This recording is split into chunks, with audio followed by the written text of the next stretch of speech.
Joshi, financial adviser. सरांनी आज आदित्य सरांच्या मनापासून धन्यवाद, कारण की आज सरांनी 120 दिवसामध्ये आपण इंडिया टार्गेट कसं कंप्लीट करायचं आहे याचा आज कॉन्फिडन्स बिल्ड करून दिलाय. त्याबद्दल सरांच्या मनापासून धन्यवाद.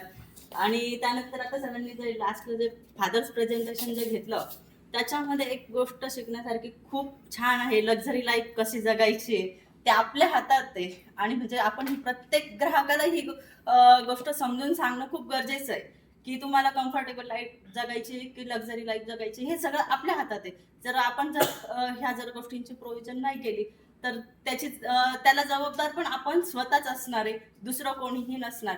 त्याच्यातून सर मला एकच सांगायला आवडेल की म्हणजे जेव्हा आता आपण स्टेटस टाकतो आपल्या स्टेटसला, आपल्या कन्सेप्टचे वगैरे काही स्टेटस टाकले तर बऱ्याचशा जणांनी मागे मला एकदा दोनदा आहे ना ते आपलं रीलला इन्स्टावर फेसबुकला काहीतरी त्या रील येतात की इन्शुरन्स ॲडवायझर मरणानंतरचे जास्त फायदे सांगतात. पण मी त्याच्या अपोजिट आहे. मी त्या गोष्टींना इग्नोर पण केलं आणि पाहिजे तसे त्यांना उत्तरं पण त्या रीलला दिलेली आहेत.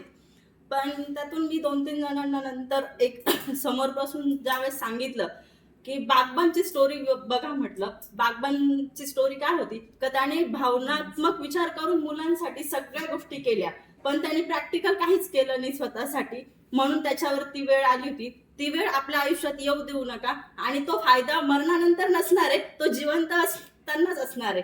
त्यावेळेस त्या लोकांना म्हणजे माझं म्हणणं पटलं होतं आणि त्यानंतर त्यांनी थोडं म्हणजे अशा मॅक्झिमम प्रीमियमच्या पॉलिसी त्यांनी बऱ्यापैकी केलेल्या आहेत. तर सर आज या फादर्स प्रेझेंटेशनचा त्यासाठी मला अजून उपयोग होणार आहे, कारण की म्हणजे आता ही लाईफ जी आहे ती कशी जगली पाहिजे याबद्दल मी अजून त्यांना कॉन्फिडेंटली अजून काही गोष्टी नवीन नवीन मी त्यांना ऍड करून सांगू शकते. Thank you sir.